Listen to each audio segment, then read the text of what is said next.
In the center of a newly formed crater, a lone warrior stands firm, his body crackling with untamed blue lightning that arcs across the shattered ground, illuminating the faces of his fallen foes.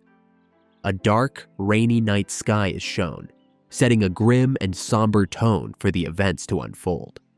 A close-up shot highlights the incredibly developed and scarred arm of a powerful fighter, glistening with rain. The face of our boy, Dan Woo-sung, is revealed. He has rugged features, a short beard, and a look of pure exhaustion mixed with unyielding determination as he touches his bandaged head. His eyes suddenly flare with a brilliant blue light, and a powerful aura seems to descend upon him from an unknown source above. Looking back, our boy sees the aftermath of his battle. Numerous dark-clad figures lie motionless on the wet, rocky terrain. With a heavy heart, Reifenhart Waldanteris looks down, his expression grim as he processes the scene around him. From a low-angle perspective, a massive boot is seen in the foreground, indicating that a new, formidable opponent is looking down upon our boy and the bodies of his defeated enemies. Two mysterious figures stand atop a cliff, observing the lone warrior below. One is a tall man with long, flowing hair, and the other is a smaller individual holding a fan. The two figures are shown more closely. The man wears a confident smirk, while his companion peeks coyly from behind their fan. A bead of sweat or rain traces a path down the side of our boy's face as he stares up at his new adversaries with intense focus. Without a moment's hesitation, our boy explodes into action, lunging forward in a blur to deliver a powerful punch. A blinding flash of purple energy and splattering blood indicates a swift and brutal counterattack has occurred. Reifenhart Waldanteris is shown stumbling back, leaning against a large rock in the pouring rain, clearly injured. Despite his wounds, our boy's expression remains defiant as he glares sideways towards his opponent. The long-haired man mirrors his opponent's gaze, a cruel and mocking smirk playing on his lips. A wooden tag hangs from the hilt of the long-haired man's sword, swaying gently in the rain. Our boy's eyes narrow as he takes in the sight of the sword and its accessory, a look of dawning comprehension on his face. An intense close-up shows Reifenhart Waldanteris gritting his teeth, his eyes filled with a surge of fury and realization. The mysterious man stomps his foot with casual arrogance, the ground cracking under the force of the simple movement. Standing at a distance, the long-haired man looks down on our boy with an air of superiority. Our boy clenches his bandaged and bloodied fist, his rage palpable as he prepares to fight back. The long-haired man maintains his arrogant smirk, his hand resting casually on the hilt of his sheathed sword. With a flick of his wrist, the antagonist unleashes a volley of sharp, glowing purple projectiles that slice through the air. In a rapid sequence, a massive explosion of energy erupts. Our boy braces for impact, and the antagonist watches the chaos unfold. Reifenhart Waldanteris meets the attack head-on, his fist enveloped in brilliant blue lightning as he punches through the purple projectiles. A look of pure confidence crosses our boy's face as he pushes forward, his lightning-charged fist a beacon of power. The antagonist's hand tightens around the handle of his sword, showing that he is finally taking the fight seriously. A flurry of motion shows our boy relentlessly attacking, his crackling blue fists clashing again and again with his opponent's defense. The perspective shifts, revealing that the second figure on the cliff is manipulating purple energy, creating invisible bindings that restrain our boy's movements. Our boy's bandaged fists glow with immense power as he struggles against the mysterious force holding him back, his muscles straining. The long-haired antagonist takes advantage of the opening, impaling our boy's shoulder with a long, sharp weapon. Reifenhart Waldanteris coughs up blood, his face a mask of shock and agony as the blade pierces his body. For the first time, the antagonist's eye widens in genuine surprise at his opponent's tenacity. The ground shatters and floats in midair, a testament to the incredible power being unleashed, Ignoring his grievous wound, our boy grabs the weapon lodged in his shoulder and pulls his enemy into a crushing headlock. The antagonist's face, now marked with small scars, shows clear shock and strain from being caught off guard. With his opponent trapped, our boy slams his free fist into the ground, causing a massive explosion of blue, lightning-filled energy. Even as our boy holds him by the wrist, the antagonist tries to land a counterblow, only to be stopped by Reifenhart Wald Antares' other hand. The antagonist lies defeated on the ground, looking up and laughing maniacally at our boy, who stands over him, battered but victorious. The scale of the battle is revealed, showing a massive canyon carved out of the landscape by their destructive power. The figure with the fan watches with a detached smirk as their companion struggles to rise from the ground. With the fight seemingly over, our boy raises his fist, preparing to deliver the final decisive blow. A powerful punch connects squarely with the antagonist's face, ending the confrontation. Blood drips from his mouth, but a faint, weary smile appears on our boy's face as he stands over his defeated foe. His eyes slowly close as the last of his strength leaves him, his body having reached its absolute limit. The defeated antagonist pushes our boy's weakening body away, his face contorted in a frustrated grimace. In a split view, the antagonist's face is filled with rage, while our boy's face is serene as he finally succumbs to his injuries. A splash of red blood marks a dark, empty screen. The screen fades to complete blackness, signifying the end. A deep blue and black void is shown, representing the passage into the afterlife. The scene changes to a grand, peaceful-looking estate with traditional architecture and a large, tranquil courtyard. Suddenly, a brilliant explosion of blue light erupts from the estate, scattering a flock of birds into the sky. A single black crow lands on a tree branch, peering through an open window into a softly lit room. The view inside the room is hazy and unfocused. A young woman with her hair tied up leans over someone lying down, her expression one of deep concern. The woman's worried face is shown clearly as she tends to the unseen person. A figure with long black hair slowly sits up in bed, clutching their head in confusion. The person looks down at their own torso, as if surprised to find it completely unharmed. Now sitting up in an ornate bed, the person is offered a cup of water by the concerned young woman.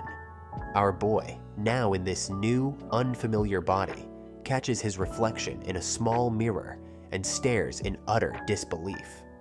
An extreme close-up captures his wide-eyed shock as he processes the face staring back at him. In a moment of pure slapstick, he spits out his drink in a perfect rainbow, shocking the attendant.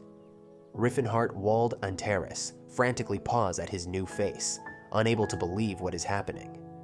He pulls and prods at his cheeks, confirming with dawning horror that this is his real face, not a clever disguise. He sits at a desk in stunned silence, head in his hand, while the servant girl wisely flees from the room in the background. Still looking completely bewildered, our boy sits at the desk while the servant makes a hasty exit.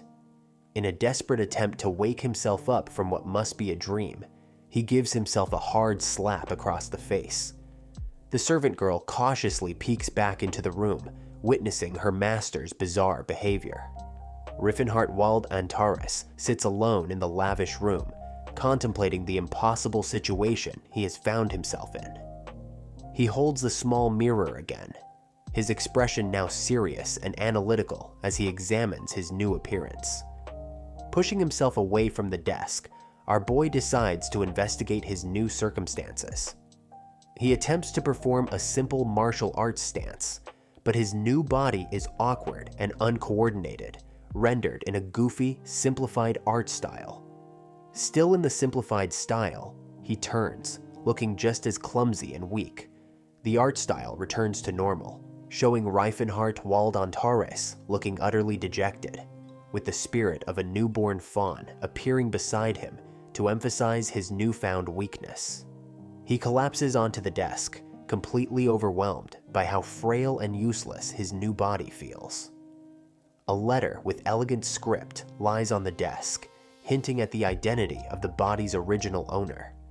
An image of a magnificent estate, accompanied by stacks of gold coins and bars, conveys immense wealth. Another letter is shown up close, this one also addressed to the body's previous owner.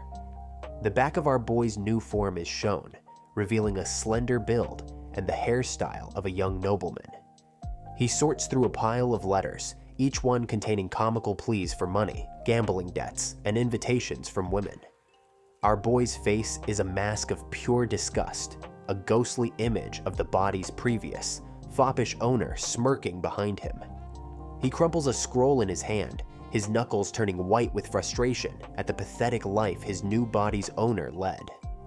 He sits at the desk, lost in thought, the powerful phantom of his former self looming behind him. Riffenhart Wald Antares sits with his back to us, quietly looking out the window as he tries to make sense of it all. Suddenly, an elderly man bursts into the room in a panic, calling out for the young master. The old man, a physician, rushes to our boy's side, his face a caricature of worry and relief, tears streaming from his eyes. Our boy looks extremely uncomfortable as the old man smothers him, while the ghost of his past self shares his look of disgust. The physician gently takes the young man's wrist, attempting to check his pulse. Riefenhart Wald Antares calmly pulls his hand away, refusing the old man's examination.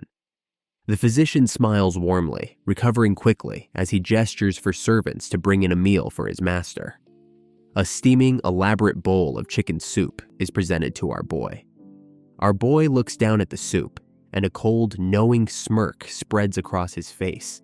He thinks to himself, realizing the soup is actually poison to the sickly body he now inhabits. A close-up reveals the physician's own unsettling smile, his eyes closed like a cunning snake. Riffenhart Wald Antares calmly questions the physician, whose own smile falters for just a moment. He wears a pleasant but untrustworthy smile as he answers our boy. Our boy calmly dismisses the physician, waving his hand as if he's too tired to eat. He gently but firmly pushes the concerned physician towards the door, insisting he wants to be left alone. The door closes, leaving our boy alone in the room, his expression thoughtful and serious. Riffenhart Wald Antares begins to tie his long hair back, a look of focus on his face as he prepares for what's to come. The two antagonists from his past life are shown again, a reminder of the enemies he still needs to face. The smarmy, snake-like face of the physician appears, another problem our boy has to deal with. A determined glint appears in our boy's eyes as he cracks his knuckles, ready for action. His hands come together, the knuckles popping as he prepares to get back to what he does best: fighting. An intense close-up on our boy's face shows his eyes glowing with fierce determination. A lavish and appetizing meal is laid out on a table, featuring glistening grilled meats, rice, and various side dishes. Two servants watch from a distance as our boy sits at a table, heartily eating his breakfast. A hand is shown reaching out, as if to stop someone or interrupt a conversation. Our boy is revealed, his body transformed and now incredibly muscular and toned, with sweat dripping from his bare torso as he runs a hand through his long, wet hair. He walks confidently towards the servants, his new physique on full display. One of the servants helps Riefenhart Wald Antares put on a robe, his powerful back muscles flexing with the movement. A servant girl watches him walk away, whispering to her friend about his remarkable recovery and newfound vitality. Our boy sits down to eat, happily bringing a spoonful of rice to his mouth. His pleasant expression quickly sours into one of annoyance as he glances towards the entrance. The physician is unceremoniously shoved into the room by another attendant. A sly smirk plays on our boy's lips as he watches the flustered physician compose himself. With a dazzling and overly enthusiastic smile, the physician reaches out towards our boy. Riffenhart Wald Antares looks on with a completely deadpan expression, utterly unimpressed by the physician's fawning. A wicked, knowing grin spreads across our boy's face as he anticipates the confrontation to come. He calmly sips a hot beverage while the physician talks at him, gesturing with his hands. An amusing imaginary scene plays out, showing the physician and 2 copies of himself crying dramatically while our boy ignores them. A close-up captures the subtle, confident smirk on our boy's face. He gives the physician a cool, sidelong glance, a challenge clear in his eyes. The physician visibly flinches, his eyes wide with sudden shock and apprehension. He quickly tries to mask his fear with a forced, obsequious smile. Our boy makes a dismissive gesture with his hand, his expression bordering on contempt. The physician stares in disbelief as Reincarnation casually picks up a piece of food with his chopsticks. The physician begins to back away, his face a mixture of indignation and fear. As the physician turns to leave, our boy, still seated, looks over his shoulder and stops him. The atmosphere shifts as our boy's expression becomes cold and threatening, his face cast in shadow. The physician's eye widens in pure terror, a bead of sweat trickling down his temple. The tension breaks as our boy relaxes into a casual smile, while the physician bows nervously. With a simple gesture, our boy orders the physician to fetch writing materials from a nearby desk. The physician sits obediently before him, brush in hand, as our boy casually eats his meal. The physician looks down at the blank paper, ready to transcribe the dictated message. His hand suddenly freezes, his eye twitching with disbelief and panic at what he is being told to write. Our boy looks up from his food, his gaze sharp and questioning. The physician turns with a strained, questioning smile, trying to feign ignorance. In a flash of movement, the physician's head is violently snapped to the side. A single chopstick is shown embedded deep into the wooden wall just behind him. The physician clutches his neck, a thin trickle of blood marking where the chopstick grazed him. Our boy's eyes are cold and merciless, his face a mask of deadly intent. The physician's face is pale with terror as he begins to comprehend the danger he is in. From above, our boy is seen sitting with his arms crossed, calmly asserting his dominance. A close-up shot focuses on the bowl of rich, nourishing soup that was once offered to him. Our boy holds a wooden spoon, his expression unreadable as he thinks back. A flashback shows him turning away the soup, dismissing the physician and the servants. His gaze is sharp and accusatory as he stares down the terrified physician. The physician looks away, unable to meet his eyes, his guilt palpable. Reincarnation continues to speak calmly, gesturing towards the paper in front of the physician. The physician turns his head, the bloody scratch on his neck visible, a desperate look on his face. Our boy lifts the entire dining table with one hand, his expression cold and unforgiving. The physician's face twists into a cruel sneer as he decides to drop all pretenses. He pulls a sharp, glinting needle from within his clothing, preparing for a surprise attack. Faster than the eye can see, our boy strikes, his own eye glowing with a faint red light. A brutal punch lands squarely on the physician's jaw, sending a tooth flying. Reincarnation stands over the fallen man, holding a chicken leg he used as an improvised weapon. He casually takes a large bite out of the chicken, completely unfazed by the violence. The physician lies unconscious on the floor as our boy shakes his hand, annoyed at the lingering weakness of his new body. He looks at his pale, slender hand, a symbol of the physical power he has yet to reclaim. Standing over the defeated physician, our boy's expression is one of grim determination. He glances to the side, his mind already working on his next plan. Suddenly, our boy stumbles, clutching his chest as a wave of pain hits him. He grabs his head, his face contorted in agony as his vision blurs. His eyes snap open, wide with shock, as foreign images flood his mind. A memory of the physician's stern face appears before him. The vision expands, showing memories of the previous Lee Jinyeon's life and family. A serene image of a water droplet, creating ripples, symbolizes the merging of memories. A cascade of glowing blue panels represents the influx of the body's original memories. A memory of the grand estate of the Yunha merchant group solidifies in his mind. He sees a memory of his two brothers, one scholarly and one strong. The face of the original Lee Jinian appears, his expression one of quiet inadequacy. A memory of a decadent lifestyle, filled with drinking and meaningless pleasures, flashes by.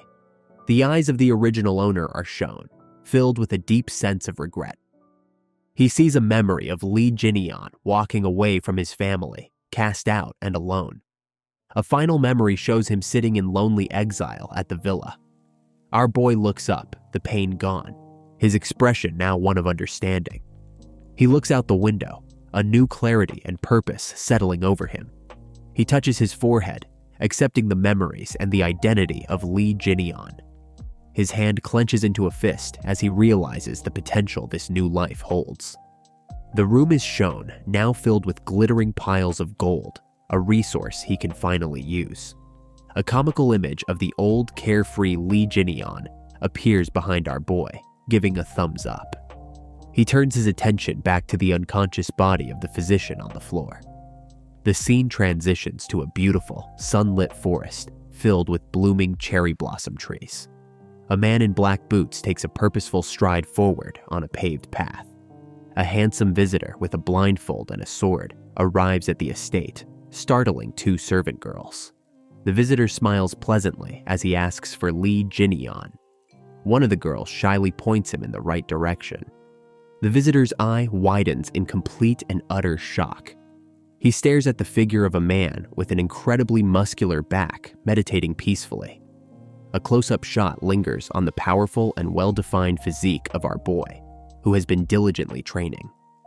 A single, vibrant green leaf drifts down from a lush tree against a bright, clear sky.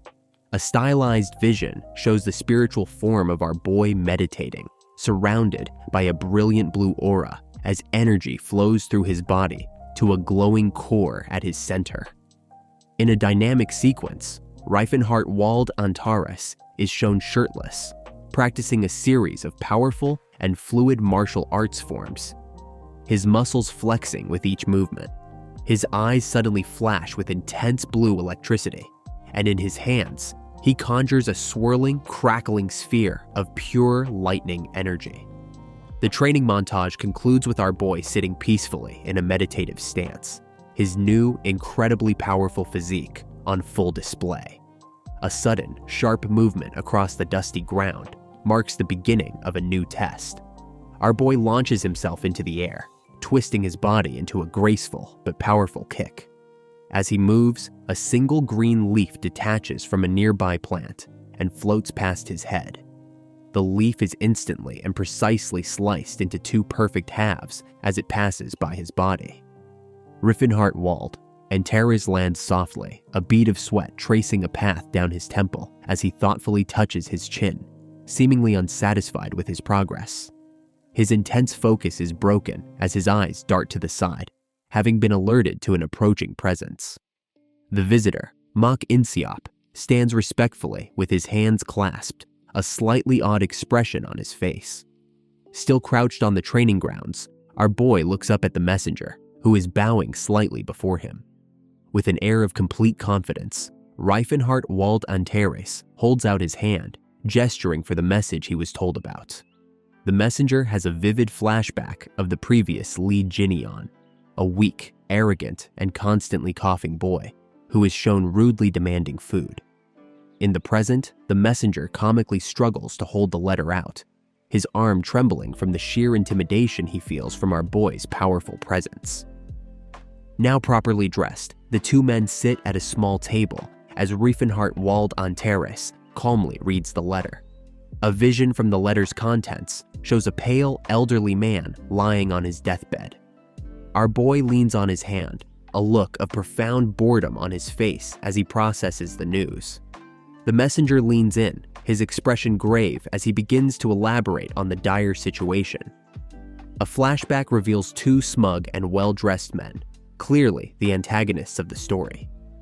Another memory shows commoners on their knees, forced to offer tribute to the two arrogant men. Our boy listens with a pensive expression, his chin resting on his knuckles. The messenger becomes increasingly agitated, his form comically morphing into that of a rabid, hairless dog as he describes his frustration. The flashback continues, showing the messenger trying to stand up to a group of thugs. The scene shifts to show the messenger being completely ignored by the two powerful men who walk away without a word. Back in the present, the messenger sighs in defeat while our boy remains deep in thought. A dark and menacing silhouette with glowing eyes is shown, representing a powerful and notorious figure. A confident, calculating smirk spreads across our boy's face as he begins to formulate a plan. The messenger looks on, utterly bewildered by the young master's calm and almost amused reaction. A new flashback shows the violent clash of two swords in a duel. A comical image shows the bedridden father figure turning purple with rage at the memory of his two other sons fighting, much to our boy's visible annoyance. Our boy covers his face with his hand in second-hand embarrassment, while the messenger shudders with rage across the table. A close-up reveals the sharp, determined glint in the eyes of Riffenhart Wald Antares. He stands up abruptly, the sudden movement startling the messenger. With an imposing presence, our boy walks past the still-seated messenger. His face is set in a look of pure, unshakable resolve. The messenger slams his hand on the table, his expression one of utter disbelief at the young master's transformation. In a different location, the messenger is seen excitedly recounting his experience to a room full of guards. One of the guards, a man with a reddish-brown ponytail, looks on with a bored and skeptical expression. The entire room of guards erupts in laughter, with one man spitting his drink across the table in amusement. Another guard mocks the story, leaning back in his chair with a look of derision. The red-haired guard smiles smugly, clearly not believing a word. A dark, intimidating figure with a single, glowing eye appears directly behind the smug guard. A man with a short beard and a vice captain's uniform grabs the laughing guard by the back of the head. The vice captain smiles fondly, recalling a memory of a young, determined Li Jinian practicing his sword forms. The messenger is now being held up by the collar by the vice captain, his expression flustered. As he is being shaken, a guard bursts in to announce that the young master has arrived. The group of guards, including the vice captain, turn their heads towards the entrance, their expressions a mixture of curiosity and disbelief. Seen from behind, Reifenhart Wald Antares stands at the entrance of the Grand Merchant Group headquarters. He takes in the impressive scale of the building with a cool, appraising glance. Our boy turns to the two servant girls who traveled with him, giving them instructions. He walks alone along a pristine stone walkway, his robes billowing gently behind him. He pauses his stride, a slight frown on his face as he notices the strange emptiness of the courtyard. His eyes narrow as he senses an ambush just moments before it happens. He is suddenly surrounded with the sharp points of dozens of swords aimed directly at him. The vice captain, Han Yap, greets him with a challenging smile, his hands clasped together. The entire guard squad has our boy completely encircled, their swords drawn and ready. One of the younger guards looks disapprovingly at the vice captain's hostile welcome. A memory shows the old Li Jinian shoving the vice captain aside to harass a young servant girl. The members of the guard squad are shown with blank, unimpressed expressions, clearly remembering their former master's behavior. Our boy meets the vice captain's gaze with a subtle, knowing smirk. He calmly brings his hands together in a formal martial artist salute. With a warm and disarming smile, he greets the assembled guards.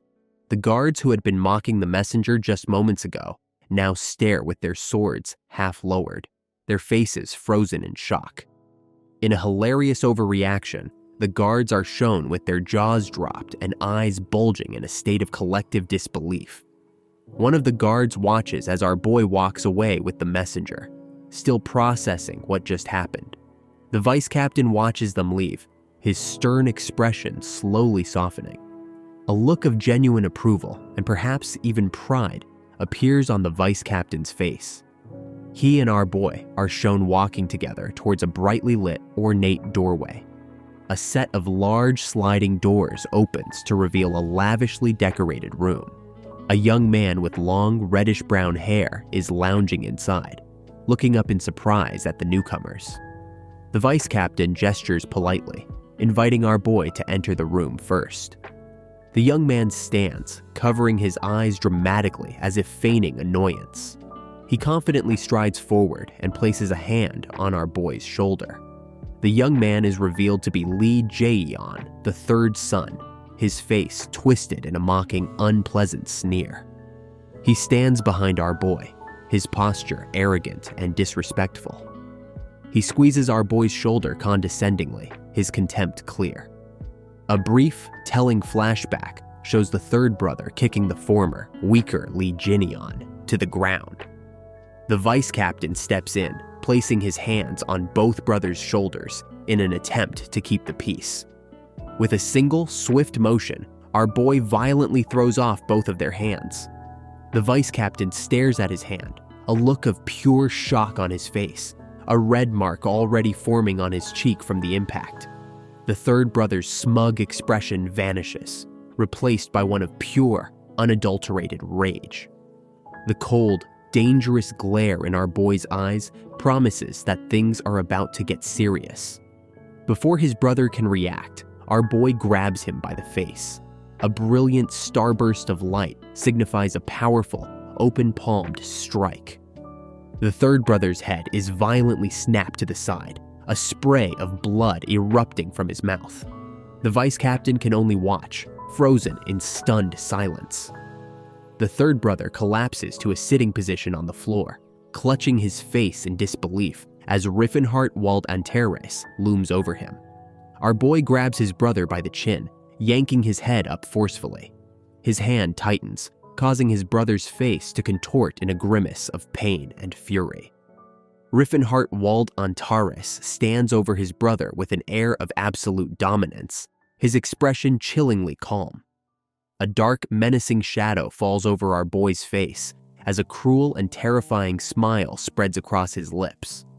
A grand and opulent estate is shown under a bright, sunny sky, hinting at the immense wealth of its owners. A crowd of guards, including the vice captain, stare in stunned disbelief as a scholarly young man in glasses walks into the tense scene. The newcomer, the second son Lee Hwa-yeon, is introduced, his expression one of calm authority as he holds a scroll. He turns to the vice captain, his brow furrowed with concern, asking about the commotion. A vision shows the third brother's smug face looming behind the former, weaker version of our boy, illustrating the second brother's immediate assumption. The second brother's face twists in a panic as he realizes his older brother is in trouble. As the second brother rushes forward, he is stopped by the sight of Riffenhart Wald Antares, calmly holding the third brother by the scruff of his neck. Our boy has his younger brother completely immobilized, whose face is a comical mask of rage, embarrassment, and helplessness. The second brother freezes in his tracks, his glasses askew and his mouth agape in utter confusion. A white teapot sits on a small table, signifying a moment of calm after the storm. The three brothers are now in a private room. The second brother sits calmly. Our boy stands authoritatively, and the third brother kneels with his hands raised in punishment. The second brother sips his drink, his eyes filled with a mixture of relief and disbelief as he looks at his older brother. He observes the third brother, who is still comically kneeling in the corner, being disciplined by our boy. Our boy responds with a cool, confident gaze, confirming that he is indeed back to full health. The second brother notices the third brother's bruised and bandaged hand, a clear sign of the earlier altercation. Without a word, our boy walks over to the kneeling third brother, his expression unreadable. In a flash of red, a brutal backhand sends the third brother sprawling across the floor. A montage of violence shows the third brother being relentlessly disciplined, with the calm second brother and a ghostly, menacing version of our boy watching over the scene. The third brother is shown with tears and snot streaming down his face, his hair disheveled, and his spirit completely broken. A close-up reveals his tear-streaked bruised face, a testament to the harsh lesson he has just received. A comical flashback shows the third brother giving the old, weaker Lee Jin-yeon a patronizing shoulder massage. The second brother watches the scene unfold, a bead of sweat on his temple as he processes the incredible shift in the family power dynamic. Riefenhart Wald Antares walks calmly back to the table, leaving his whimpering younger brother on the floor. He picks up a scroll from the table, his attention shifting to more important matters. His finger traces down a list of names written in elegant script. A look of cold realization crosses his face as he finds the name he was looking for, a subtle smirk playing on his lips. A dark, menacing silhouette of the guard captain, Young-hoo, appears behind our boy, representing the true mastermind. Riefenhart Wald Antares places the scroll back on the table, his movements deliberate and purposeful. His eyes glow with a cold blue light as he fixes his gaze on his two brothers. The second brother is startled by the sudden intensity, while the third brother raises his arms in a gesture of surrender. The second brother grits his teeth, a look of frustration and helplessness on his face. Both brothers erupt in a passionate, almost theatrical declaration of their loyalty to the family. They stand side by side, their fists raised in a unified, comical display of defiance against any outside threat. A genuinely pleased smile appears on our boy's face as he witnesses their loyalty. He stands before his second brother, their conversation now taking on a more serious tone. His expression becomes thoughtful and determined as he makes a decision. Our boy turns and walks towards the door, leaving his two brothers staring after him in stunned silence. The second brother and the punished third brother are left alone, their faces a perfect picture of bewilderment. The third brother throws a tantrum, pulling at his own hair in frustration, while the second brother watches, completely exasperated. A servant announces our boy's presence outside a closed door. Riefenhart Wald Antares enters a dimly lit room where an elderly man lies in bed. The family patriarch, Lee Seung-min, looks up at his eldest son, his face frail and weary. The father and son sit in silence for a moment, the atmosphere heavy with unspoken words. Our boy sits by his father's bedside, a respectful distance between them. The father reaches out a trembling hand, a gentle smile on his face. Our boy turns his head, a strange, unreadable expression in his eyes as he avoids looking at the outstretched hand. A flashback shows our boy in his previous life as a young, grimy orphan, watching a father and daughter walk by in the rain. A tear traces a path through the dirt on his younger self's face, a single moment of profound loneliness. Another flashback, this one from Lee Jin-yeon's memories, shows the eyes of a young boy looking up at his father. A memory of a sunset is shown, with a father's hand gently resting on his son's head. The memory solidifies, showing a large, strong hand holding the small hand of a child. The image transitions to the present, showing our boy's strong, calloused hand gently holding his father's frail, bandaged one. Riefenhart Wald Antares sits with his head bowed, holding his father's hand as the old man rests. His face, partially hidden by shadow, is filled with a quiet, somber resolve. He gently pats his father's hand, a comforting smile on his face. The father drifts off to sleep, a faint, confused murmur escaping his lips. Our boy's comforting expression morphs into a cold, dangerous smirk, his eyes glowing with ruthless intent. The scene shifts to an overhead view of a large, open courtyard within the estate. A formal meeting is in progress, with various members of the merchant group seated before the second brother, who is presiding.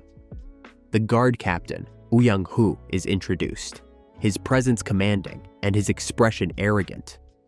The members of the Uyang clan seated in the audience whisper amongst themselves, their expressions smug. Our boy sits alone at the head of the room, his arms crossed and his demeanor completely calm. The other members of the conference stare at him, whispering in confusion. Young-hoo lets out a quiet, contemptuous laugh. He leans back in his chair, a look of pure arrogance on his face as he dismisses our boy's presence. The second brother looks down at his notes, trying to maintain order in the tense room. Our boy raises his hand, his movement calm but firm, instantly capturing everyone's attention. Young-hoo points a finger, his expression a mixture of condescension and challenge. Two members of the conference exchange worried glances, clearly intimidated by the Uyang clan's influence. Suddenly, a man's teacup shatters in his hand, the pieces clattering onto the table. He looks down at his hand and the broken cup, a look of pure shock on his face as he realizes the source of the pressure. The guard captain glares at the man, his eyes glowing with menace as he silently asserts his dominance. The younger members of the guard squad look on with expressions of pure fear. Young-hoo smiles, satisfied with the silent obedience he has commanded. Our boy calmly raises his hand from across the room, his expression unreadable. He stands, his posture relaxed, but his presence impossible to ignore. Riffenhart Wild Antares walks confidently towards the seated guard captain. He leans in close, his finger pointed directly at Young-hoo's face, his voice ringing with absolute authority. Our boy looks down at the stunned captain and lets out a disbelieving laugh. Young-hoo's smug expression falters, replaced by one of genuine surprise and anger. His face contorts into a mask of pure fury as he glares at our boy. Riffenhart Wald Antares simply smirks, completely unfazed by the captain's anger. In an explosive burst of blue energy, he unleashes a devastating punch. The sheer force of the blow obliterates the platform, sending chunks of wood and stone flying through the air. A massive cloud of dust and debris settles over the ruined conference area. Our boy stands completely unharmed amidst the rubble, his robe fluttering in the wind. Young-hoo stares up at him, a trickle of sweat running down his face, his arrogance completely shattered. A large, powerful hand, bandaged and scarred, is shown clenched into a tight fist as our boy stands victorious. The second brother, Hwaeon, hurries to keep up with our boy's long, confident strides as they walk down a sunlit corridor. Riffenhart Wald Antares comes to a sudden stop, causing his younger brother to halt just behind him. Our boy glances over his shoulder, his sharp gaze meeting his brother's confused and questioning eyes. A knowing, almost mischievous smirk plays on our boy's lips as he touches his chin, a gesture of pure confidence. Hwaeon looks on with a serious and slightly worried expression as he listens to his brother. The two brothers look down from a walkway at a courtyard filled with the smiling, unsuspecting members of the Uyang clan. A look of dawning horror crosses Hwaeon's face as he realizes the sheer number of enemy clan members within their walls. Our boy places a firm, reassuring hand on his brother's shoulder, a silent promise of control. Riefenhart Wald Antares looks at his brother with a calm, confident smile, his expression unwavering. Hwaeon manages a small, relieved smile, placing his trust in his newly transformed older brother. The scene cuts back to the ruined conference hall, with our boy standing calmly in the center of the destruction he caused. From a balcony above, onlookers from the Uyang clan stare down in disbelief and rage. Young-hoo and his guards stand amidst the rubble, their swords drawn and pointed directly at our boy. The vice captain, Han Yeop, bravely steps between our boy and the aggressors, his own sword drawn in defense. The loyal Yunha guards quickly form a protective circle around Riffenhart Wald Antares, creating a wall of steel. Han Yeop glares at the enemy, his jaw set in a line of grim determination. Our boy simply runs a hand through his hair, looking utterly bored by the whole dramatic affair. The Uyang clan guards hesitate, a flicker of fear now visible in their eyes. The vice captain leans in to whisper something to our boy, his expression serious. Young-hoo scoffs, his face a mask of arrogant disdain for the display of loyalty. Our boy meets the captain's glare with a lazy, condescending smirk. A dark flashback shows the treacherous physician, Gong Sun Myung, offering a bowl with a fake smile. Another memory shows the second and third brothers engaged in a petty argument, a result of outside manipulation. A third flashback shows the family patriarch lying in bed, weakened by the stress of his son's conflict. A final memory reveals a shadowy Uyang-hoo placing a manipulative hand on the third brother's shoulder. A powerful metaphor shows Uyang-hoo as a puppeteer, controlling a miniature third brother with glowing strings. Uyang-hoo throws his head back and lets out a loud, booming laugh, dismissing the accusations. The camera focuses on our boy's feet, planted firmly on the cracked and broken ground. Our boy leans in close, a cruel smile on his face as he whispers the truth into Uyang-hoo's ear. A split screen shows Uyang-hoo's eye wide with shock, contrasted with our boy's cold, triumphant gaze. Riefenhardt Wald Antares condescendingly pats Uyang-hoo on the shoulder, a gesture that makes the captain flinch. Our boy turns his back and walks away, a final act of dismissal that pushes his enemy over the edge. A close-up on our boy's eye shows a sharp, triumphant glint. The trap has been sprung. Uyang-hoo's hand glows with sinister purple energy as he loses all control. He leaps into the air, launching a blast of purple energy at our boy's back. Our boy's fist is suddenly enveloped in a swirling vortex of brilliant blue lightning. A massive explosion of purple and blue energy rocks the entire courtyard. The shockwave sends the Uyang guards tumbling through the air.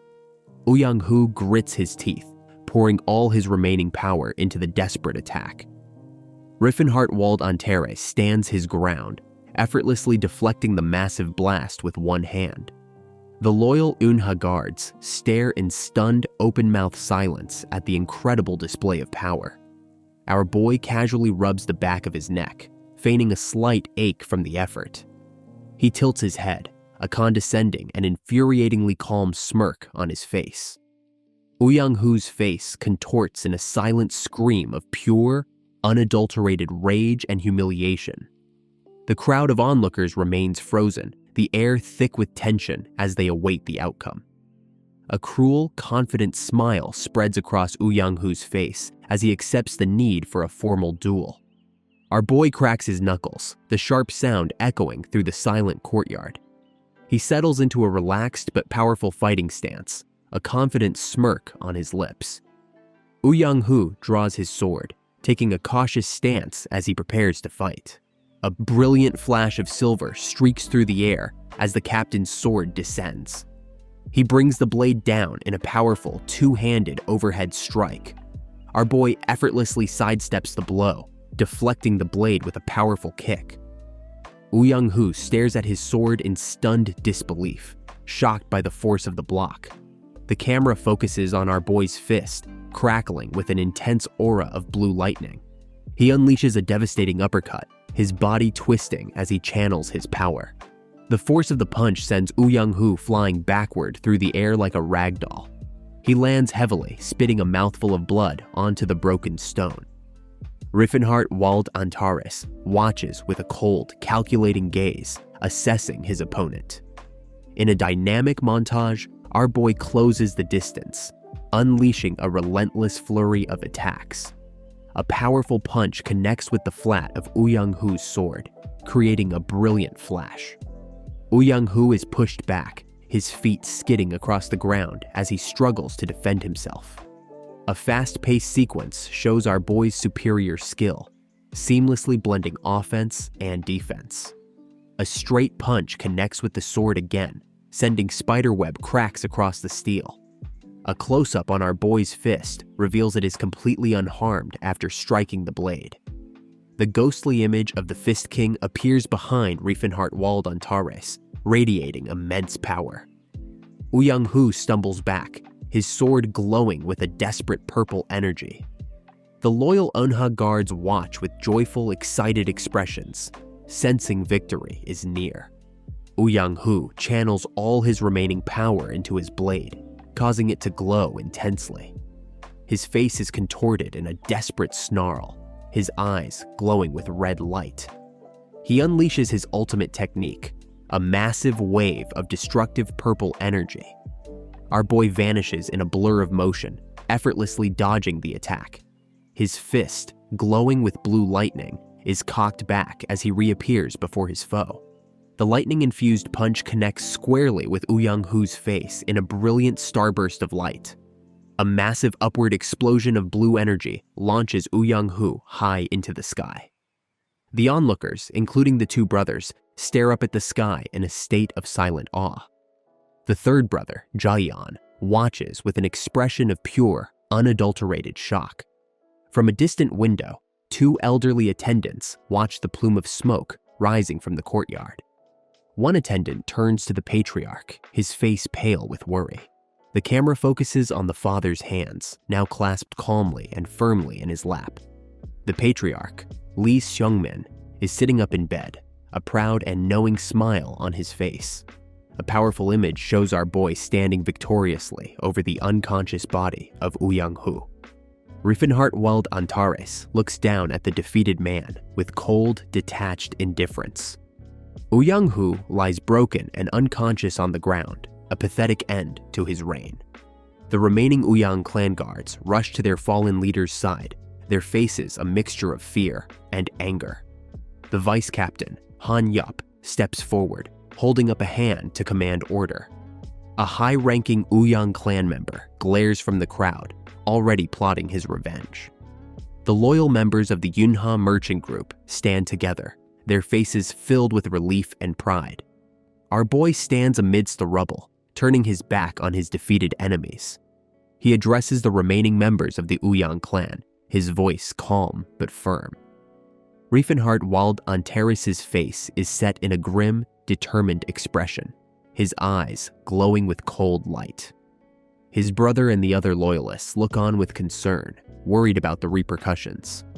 Our boy is framed against the bright sun, a powerful silhouette of leadership. A brief, heartwarming flashback shows his father smiling proudly in bed. Another flashback shows the guards who initially challenged him, now his loyal followers. A final, sweet flashback shows the two servant girls who watched him eat with simple joy. Riefenhart Wald Antares stands surrounded by his loyal people, their new protector. His face is set in a grim line as he delivers his final, chilling ultimatum to the traitors. The loyalists look on with expressions of pure admiration and renewed hope. The defeated members of the Uyang clan begin to carry their unconscious leader away. They retreat from the main building in a silent, dejected procession. Our boy stands alone on the destroyed platform, the undisputed victor. The messenger, Ma Seop, cries tears of pure joy, overwhelmed with pride. He tries to cheer, but is quickly silenced by a comrade who is also smiling. The loyal guards look on with a mixture of shame for their doubt and pride in their master. Our boy turns to his brother, the new chief administrator, his expression now serious and focused. He points an authoritative finger, giving his first official order as the new leader. The loyal members of his retinue, especially. The two servant girls look on with absolute delight. The second brother beams with pride, happy to serve his now powerful older brother. Riefenhart Wald Antares looks off into the distance, already planning his next moves. A peaceful, scenic view of the estate at sunset symbolizes the dawn of a new era. The scene shifts to a dimly lit secret chamber where a group of mysterious individuals are gathered. The enigmatic leader of this shadowy group looks up with a mysterious, knowing smile. A wide, scenic shot shows the sprawling Yunha merchant group estate, nestled amongst lush green mountains under a bright, clear sky. Our boy and the vice captain, Han Yup, are seen walking together along an elevated outdoor corridor, their expressions serious and focused. Riefenhart Wald Antares gives the vice captain a thoughtful, sidelong glance, a new plan already beginning to formulate in his sharp mind. He turns his full attention to Han Yup, his expression now one of polite and almost casual concern, as he initiates a conversation. The vice captain points to himself with a comically bewildered expression. completely caught off guard by the young master's sudden interest in his well-being. He looks away with a slightly flustered expression, a hint of surprise still lingering in his eyes as he processes the unexpected question. A dark, menacing smile spreads across our boy's face, his eyes glowing with a cunning and predatory light that suggests a much deeper motive. From his elevated vantage point, Riffenhart Wald Antares looks down upon a group of Ouyang clan guards who are lazily gambling in the courtyard below. The guards are shown in a close-up, their faces contorted in comical expressions of greed and laziness as they completely neglect their duties. Our boy slams his fist down on the wooden railing, his expression a mixture of cold fury and righteous indignation at the blatant corruption. He clenches and unclenches his hand, the sound of his knuckles popping echoing the sharp, decisive action he is about to take. He holds his hand out, palm up, in a gesture that is both an offering and a command, his gaze fixed on the courtyard below. Riefenhart Wald Antares turns his head slightly, a look of calm resolve on his face as he prepares to clean house. The scene shifts to a magnificent multi-storied building at night, its windows glowing with warm light and its eaves decorated with a string of bright red lanterns. The interior of the building is revealed to be a raucous and chaotic gambling den, filled with the loud, boisterous laughter of drunk and rowdy patrons. Two men at a table pause their conversation, their attention drawn to a new arrival who has just entered the noisy establishment. Our boy stands at the entrance, his hands clasped behind his back, his powerful and imposing figure radiating an aura of calm authority that cuts through the chaos. He surveys the room with a cool, appraising gaze, his expression completely unreadable as he takes in the scene of debauchery. One of the patrons at the table whispers to his companion, a greedy and lecherous smile on his face as he recognizes the wealthy young master. A red curtain with a wooden sign is shown, roped off to signify a private, restricted area within the gambling den. A large, imposing guard armed with a trident stands watch before a set of ornate closed doors, his presence a clear deterrent to any unwelcome visitors. The guard's eyes widen in surprise as he sees our boy calmly and confidently approaching the restricted area. He greets Riffenhart Wald Antares with a broad, obsequious smile, his tone dripping with a false and mocking sincerity. The guard's face morphs into a comical, pig-like caricature as he struggles to comprehend our boy's cold and dismissive demeanor. He puffs out his chest and points his trident threateningly, his face contorted in a mask of pure, unadulterated rage at the perceived insult. The camera focuses on our boy's finely crafted leather boot as he takes a single, decisive step forward, his intentions now perfectly clear. From the perspective of the men seated inside the private room, our boy is a powerful and intimidating silhouette framed by the open doorway. A man with a sly, fox-like face looks up from his seat, a look of mild surprise on his face as he recognizes the newcomer.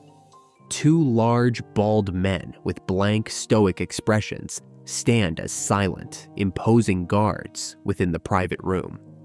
The fox-faced man stands up, a wide, friendly smile on his face as he chides his two companions for their lack of a proper welcome. He throws an arm around our boy's shoulders, his friendly demeanor a thin veil for the calculating and manipulative nature that lies beneath. A metaphorical image shows the man and the old, weaker Li Jinian walking together, their reflections revealing a much darker, more predatory reality. Riffenhart Wald Antares sits at the table with his arms crossed, his expression completely unreadable as he silently observes the man's pathetic and transparent theatrics. A large, heavy bag of gold coins is tossed onto the table, a clear and obvious attempt to bribe and placate the newly returned young master.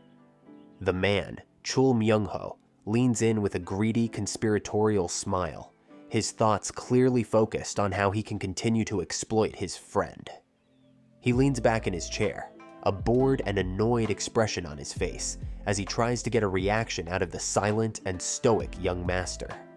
Our boy, whose eyes had been closed in thought, finally opens them, his gaze sharp and focused as he meets his opponent's frustrated stare.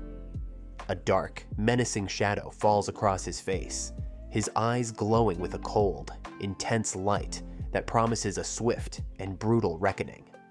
Chul Myung-ho continues to taunt him, his two massive bodyguards looming ominously in the background, ready to strike at a moment's notice. A memory shows Chul Myung-ho and his goons beating up other people, a testament to his violent nature. Another flashback reveals a bloodied and smiling Chul Myung-ho, showing the pleasure he takes in violence and extortion. Our boy calmly points at Chul Myung-ho, his expression completely serious as he makes his decision. Riffenhart Wald Antares holds out his hand, palm up, with a pleasant and slightly unsettling smile on his face. The two massive bodyguards and their boss stare at the outstretched hand, completely bewildered by the request. Chul Myung-ho gestures with his fingers, a confused and dismissive look on his face as he questions the demand. Our boy's smile widens into a sly grin as he confirms that he is, in fact, demanding payment. He sits at the head of the table, calmly calculating on his fingers as his former friends look on in disbelief. He thoughtfully taps his chin, his expression completely serious as he names an exorbitant sum. Our boy leans back slightly, a look of mock contemplation on his face as he considers his own calculation. Chul Myung-ho covers his mouth, trying and failing to suppress a burst of laughter. He throws his head back and lets out a loud, unrestrained, and utterly mocking laugh. He points a finger at our boy, his body shaking with laughter as he continues to mock the outrageous demand. He slams his hands down on the table, still laughing hysterically at what he perceives as a ridiculous joke. Chul Myung-ho gestures dismissively, his expression still one of pure amusement at our boy's audacity. The camera focuses on the two men's feet, showing their relative positions at the table before the confrontation escalates. Chul Myung-ho leans over the table, his hand pointed directly at Riffenhart Wald Antares, his expression now turning from amusement to annoyance. A close-up reveals the sly, greedy look in the man's eyes as he offers to lend money instead. Our boy sits in silence, his expression unreadable as he endures the condescending lecture. The camera focuses on Chul Myung-ho's mouth, his lips curled in a sneer as he continues his tirade. His face contorts into a mask of pure rage, his teeth bared in a snarl as he feels he is being ignored. Riffenhart Wald Antares continues to sit in stony silence, his complete lack of reaction only further enraging his opponent. Chul Myung-ho's face is a mask of pure, unadulterated fury as he screams at our boy. Our boy's eyes finally snap open, his gaze cold and filled with a chilling, murderous intent. He grabs his opponent's outstretched hand with lightning speed, his grip like a vice of solid steel. Chul Myung-ho orders his bodyguards to attack, his face a mixture of shock and rage. One of the massive bodyguards moves to restrain Riffenhart Wald Antares, grabbing him from behind. A wicked, terrifying smile spreads across our boy's face as he relishes the impending confrontation. He tightens his grip, the sound of bones cracking echoing through the room as he effortlessly shatters the man's hand. In a blur of motion, he spins, throwing the bodyguard over his shoulder and into the path of his attacking twin. The two massive men are sent crashing through a wooden screen, the impact so powerful that it sends a shower of gold coins flying. One of the bodyguards coughs up a mouthful of blood, his eyes wide with pain and shock. Our boy lands gracefully, his movements as fluid and elegant as a dancer. He slams his bloody hand onto the table, shattering the wood as he struggles to stand. In a single fluid motion, our boy spins and delivers a powerful sweeping kick that takes the man off his feet. A brilliant flash of blue, crackling energy erupts as he delivers a powerful open-palmed strike to his opponent's chest. The bodyguard's face is a mask of pure agony as he's sent flying backward by the force of the blow. Our boy spins and delivers another powerful kick, his movements a blur of controlled, elegant violence. He looks over his shoulder, a hint of genuine surprise on his face as he assesses his opponents. A close-up reveals a look of respect and surprise in our boy's normally stoic eyes. One of the bodyguards struggles to his feet, his hand trembling as he pushes himself up from the floor.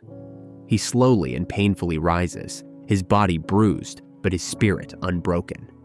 The two twin bodyguards now stand together, their bodies battered, but their eyes filled with a fierce, unwavering resolve. Their bruised and bloody hands are shown, a testament to the brutal beating they have endured. Their faces are set in grim lines of pure, unadulterated determination, their eyes glowing with a faint inner light. A wide, genuine smile spreads across our boy's face, a look of pure excitement and respect in his eyes. The two brothers lunge forward in a desperate, final, coordinated attack. Our boy meets their attack head-on, his expression a mixture of calm focus and genuine enjoyment. The two bodyguards charge forward, their movements a blur of speed and power. In a flash of impossible speed, our boy vanishes, reappearing behind the two charging brothers in an instant. He places a hand on the back of each of their heads, his movements fluid and precise. A genuine, almost friendly smile appears on his face as he looks at the two powerful warriors. In a final, decisive act, he brings their heads together with a sickening, resounding crack. He holds the two unconscious men by the scruff of their necks, his victory absolute. He drops the two massive bodies to the floor, where they lie in a crumpled, unconscious heap. Chul Myung-ho stares in a state of pure, unadulterated shock, a single, profane word of disbelief escaping his lips. Our boy dusts off his hands with a satisfied smile, his attention now turning to the last remaining opponent. Chul Myung-ho stumbles backward, a nervous sweat beating on his forehead as he tries to process the unbelievable scene before him. Our boy looks at him with a cold, unimpressed expression, his head tilted slightly as if he's disappointed in his opponent's slow reaction. Myung-ho instinctively draws a large, wicked-looking knife, its sharp edge glinting menacingly in the dim light of the gambling den. He continues to back away, his bravado quickly fading as our boy takes slow, deliberate, and menacing steps towards him. Myung-ho clenches his fist around the handle of his knife, his knuckles turning white as he tries to steel his nerves for the impending fight. With a desperate, wild-eyed scream, he lunges forward, his knife aimed directly at our boy's chest in a reckless, all-or-nothing attack. He stops dead in his tracks, his eyes wide with disbelief as he realizes his opponent has vanished into thin air. A powerful, bone-shattering kick connects squarely with the side of Myung-ho's head, sending him spinning through the air. Our boy's eye is visible over his own fist, glowing with a faint blue light as he prepares to intercept his opponent's clumsy attack. A powerful, lightning-fast punch connects squarely with Myung-ho's jaw, the impact sending a shower of dust and debris into the air. Our boy grabs his opponent by the hair, his grip like a vice of solid steel as he brings his head to a sudden, brutal halt. A wicked, triumphant grin spreads across our boy's face as he looks down at his now helpless and completely outmatched opponent. His entire body erupts in a brilliant aura of crackling blue lightning as he channels his power for the finishing blow. The pig-faced guard, who had been watching from the doorway, squats down in terror, his hands covering his head in a futile attempt to shield himself. Myung-ho's face is a mask of pure, unadulterated agony, his body convulsing as the powerful electricity courses through him. Our boy looks down at the twitching body of his defeated foe, his expression a mixture of cold satisfaction and utter contempt. He casually throws the now unconscious body to the floor, where it lands with a heavy, sickening thud next to his two defeated bodyguards. He kneels down beside the twitching form of Myung-ho, a look of almost clinical curiosity on his face. Myung-ho lies on the floor, his body still trembling from the aftershocks of the electric attack, his laughter a weak, pathetic sound. He manages to look up, a weak, delirious, and utterly broken smile on his face as he gazes at his conqueror. A single, telling thought flashes through Myung-ho's mind as he begins to process the sheer, overwhelming power of his opponent. A comical flashback shows the old, weaker Lee Jin-eon being forced to eat by a much younger and healthier-looking Myung-ho. Another memory shows the old Jin-eon being slapped across the face, a clear illustration of the constant abuse he endured. Myung-ho lies on the floor, his body bruised and broken, his mind reeling as he finally comprehends the full extent of his miscalculation. He suddenly looks up, his eyes sparkling with a desperate, newfound hope as he comes up with a new, pathetic plan for survival. A flashback shows him sitting with his arm around the old Jin-eon, a perfect picture of their one-sided and exploitative friendship.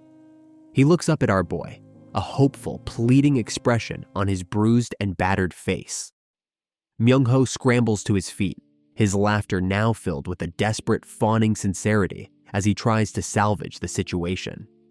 He throws his arms around our boy in a clumsy, desperate hug, his words a pathetic and transparent attempt to appeal to their shared past. He pulls back, his smile now wider and even more desperate, his eyes sparkling with a fake, theatrical sincerity. He turns to the two still unconscious bodyguards, his tone now one of firm, commanding authority as he introduces their new big brother. A dark, menacing shadow falls over Myung-ho's face as he internally plots his escape, his friendly demeanor a complete and utter sham. A close-up reveals the devious, calculating look in his eyes as he thinks about how he will use the two powerful twins to start a new life.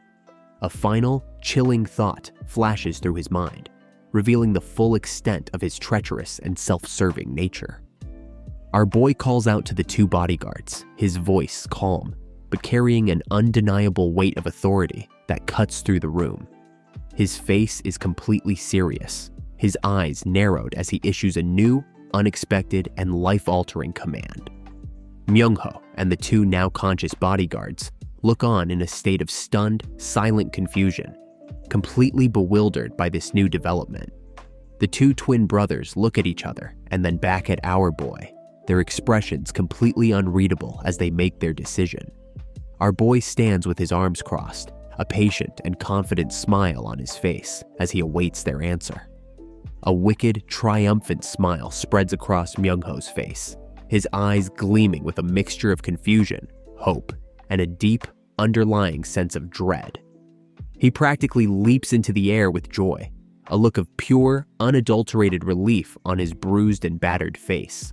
The two massive bodyguards walk past their former master without a second glance, their loyalty now completely and irrevocably transferred. Our boy and Myung-ho are now alone in the room, the atmosphere thick with a tense and heavy silence. Myung-ho stares at our boy, a look of pure, unadulterated confusion on his face as he tries to understand what is happening. A confident, almost predatory smile spreads across our boy's face as he prepares to reveal the final, terrifying phase of his plan. He shakes his head, a look of mock disappointment on his face as he chastises his former friend for his greedy and predictable nature. He cracks his knuckles, a wide, terrifying, and utterly merciless grin spreading across his face. Myung-ho looks on, a single bead of nervous sweat trickling down his temple as he begins to realize the true horror of his situation. He looks down at his hands, a look of pure, unadulterated desperation on his face as he realizes that he is completely and utterly trapped. He runs his hands through his hair, his face a mask of pure, unfiltered panic, as he finally comprehends the full extent of his own stupidity. He throws his hands up in a gesture of complete and utter surrender, his voice a desperate, pleading cry for mercy. Our boy simply looks on, his expression a mixture of cold indifference and a deep, underlying sense of righteous satisfaction. In a final, desperate act, Myung-ho is sent flying across the room by a powerful, unseen force, his body crashing into a nearby wall. He lies on the floor, a thin trickle of blood running from the corner of his mouth, his eyes wide with a mixture of pain and pure, unadulterated shock. Our boy looks down at the defeated man, a look of cold, merciless satisfaction on his face. He unleashes a relentless flurry of brutal, bone-shattering punches and kicks, each blow landing with a sickening, wet thud. A close-up shows a single, powerful punch connecting squarely with Myung-ho's jaw, the impact sending a shower of blood and spit into the air. Another powerful blow connects with his stomach, causing him to double over in agony, his face a mask of pure, unfiltered pain. Myung-ho is now suspended in mid-air, held aloft by our boy's powerful grip, his body enveloped in a terrifying aura of crackling blue lightning. He looks down at his former friend, his eyes glowing with a faint, otherworldly light, his face a mask of pure, unadulterated terror. Our boy leans in close, his voice a low, menacing whisper, as he holds his hand just inches from his opponent's face. Myung-ho's head is thrown back by an unseen force, his eyes wide with a mixture of shock, confusion, and a dawning, sickening sense of dread. In a blur of motion, our boy spins and delivers a powerful, devastating kick that sends Myung-ho crashing to the floor. He lies on the ground, his face bruised and swollen, his body trembling as he looks up at the two massive bodyguards now standing over him. The two twin brothers look down at their former master, their expressions completely unreadable, their loyalty now absolute. Myung-ho lies on the floor, completely defeated and utterly humiliated, a single, lonely tear tracing a path through the dirt and blood on his face. The two massive bodyguards look at each other, a silent, unspoken understanding passing between them as they contemplate their new life. Myung-ho's eye widens as a single, heartbreaking tear escapes, his mind filled with a deep and profound sense of regret and loss. He is picked up by the two massive bodyguards, his body limp and unresponsive, his spirit completely and utterly broken. He is carried out of the gambling den like a sack of potatoes, his head lolling to the side as he mumbles to himself in a state of delirious disbelief. A low-angle shot shows a man's bare chest, revealing a large, intricate, and clearly very old scar. The patrons of the gambling den watch as the beaten and broken Myung-ho is carried away, their expressions a mixture of shock and a dawning, opportunistic greed.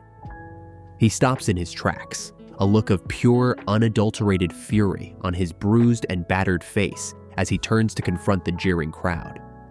He is surrounded by a large group of angry, menacing men, their faces contorted in masks of pure, unadulterated hatred and greed.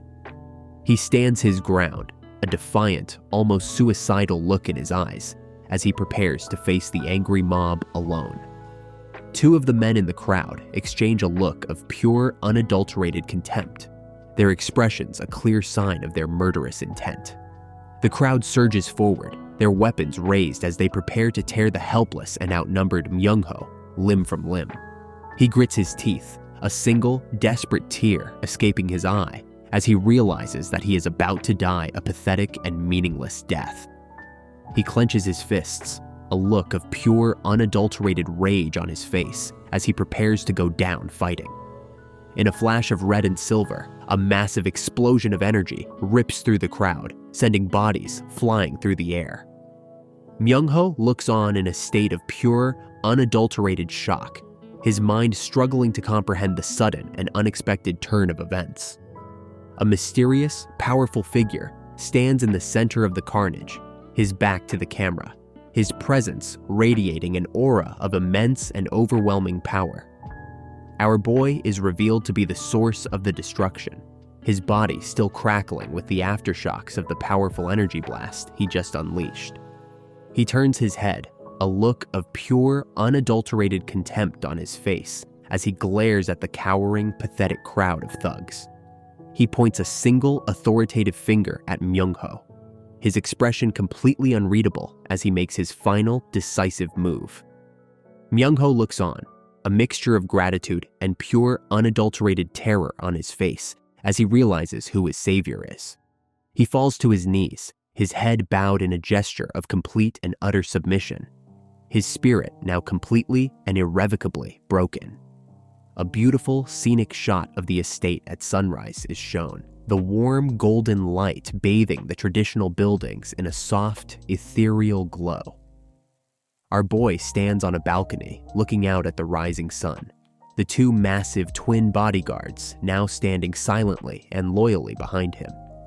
One of the twins steps forward, a look of deep, sincere gratitude on his face as he bows his head in respect. Our boy looks over his shoulder, a look of calm, quiet satisfaction on his face as he accepts the loyalty of his new followers. He turns and walks away, the two massive bodyguards following silently in his wake, their loyalty now absolute and unquestionable. The two twins are shown carrying large, heavy wooden crates, their movements strong and steady, their faces set in grim lines of pure determination. A flashback shows the twins being sold into slavery, their faces a mixture of fear and a deep, underlying sense of despair. Another flashback shows them cowering in fear before their former master, a clear illustration of the miserable life they once led. The two twins are shown from behind, their heads bowed in a silent moment of shared reflection and gratitude. Our boy looks on, a thoughtful and slightly amused expression on his face as he observes his two new, incredibly loyal followers. He lets out a quiet, almost imperceptible sigh, a look of deep, profound contemplation on his face. He stands with his two new bodyguards, looking out at the bustling city below, a symbol of his new, ever-expanding power and influence. The second brother, Hua-Ian, is shown looking on from a distance, a look of pure, unadulterated shock on his face. His mouth hangs open, his eyes wide with a mixture of awe and a deep, underlying sense of disbelief. He looks down at our boy, his mind reeling as he finally begins to comprehend the true extent of his older brother's incredible transformation.